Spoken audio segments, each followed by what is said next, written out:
Olá, seja bem-vindo. Hoje a gente vai desvendar de uma vez por todas as regras para formar frases negativas em inglês, sabe? Para que tudo fique bem claro e sem erro.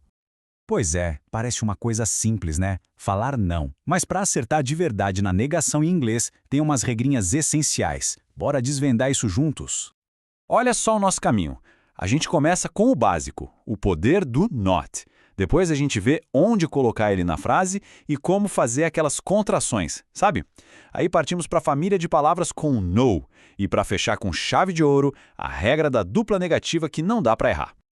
Então, vamos lá. Começando pelo básico mesmo, o poder do not. Essa palavrinha aí, ela é a base de praticamente toda a negação em inglês.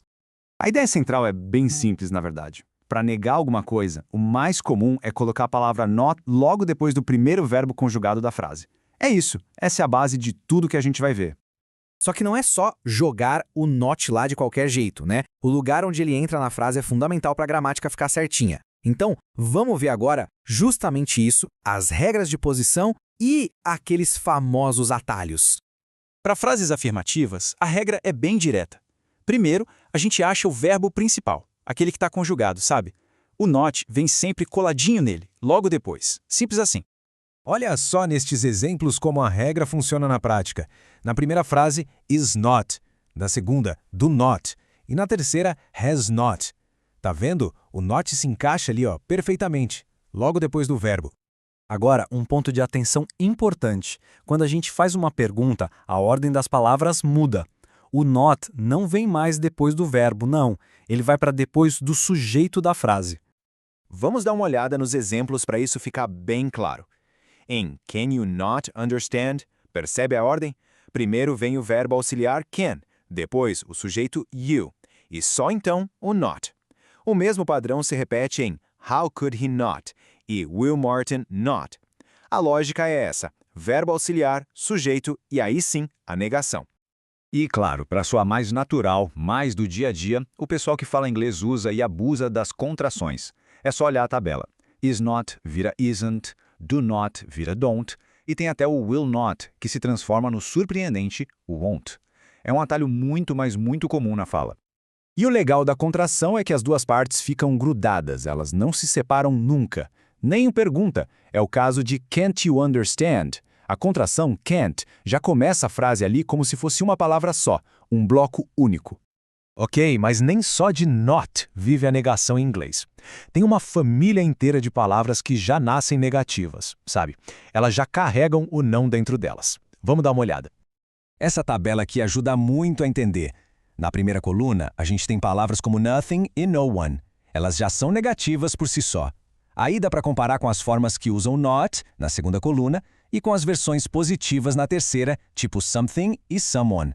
No fundo, a ideia é a mesma. É só um jeito diferente de dizer. Por exemplo, a frase he spoke to no one quer dizer exatamente a mesma coisa que he did not speak to anyone. A primeira opção talvez soe um pouco mais enfática, um pouco mais formal, mas as duas estão certíssimas. Tá, e se a gente quiser fazer o caminho inverso? Pegar uma frase negativa e deixar ela afirmativa. A troca tem que ser inteligente. A gente tira a negação e usa a palavra positiva correspondente. Em Hector didn't dance with anyone, o didn't sai e o anyone vira someone. A mesma lógica vale para the customer wants nothing, que vira the customer wants something. Bom, agora a gente chegou no ponto alto. A regra de ouro da negação em inglês. Essa aqui é a mais importante de todas. Sério, é aquela que, na norma culta, não pode quebrar de jeito nenhum. Uma frase assim, olha, é um erro super comum. A gente até escuta por aí em alguns dialetos, em músicas, mas, gramaticalmente falando, na escrita e na fala mais formal, ela é considerada incorreta. E a regra de ouro é esta. O inglês padrão nunca usa uma dupla negativa. É uma palavra negativa por oração e pronto. Se a gente usar duas, como doesn't e nothing, na mesma frase, uma acaba anulando a outra. Na lógica da gramática, é como se a negação fosse cancelada. Então, vamos recapitular os pontos-chave? O que fica de mais importante é: a posição do not muda se é afirmação ou pergunta, as contrações como don't e isn't são ótimas para soar mais natural, existe toda aquela família do no para variar o jeito de negar, e o principal de tudo, nunca, jamais usar duas negativas juntas na mesma oração. Dominando isso, a comunicação em inglês fica muito mais limpa e correta. A gente viu que, na ponta do lápis, doesn't want nothing acaba significando want something. E isso deixa uma pulga atrás da orelha, né? Que outros erros gramaticais que a gente comete por aí acabam, na verdade, invertendo completamente o sentido de uma frase. Fica aí a reflexão para a gente ver como as regras da linguagem são realmente poderosas.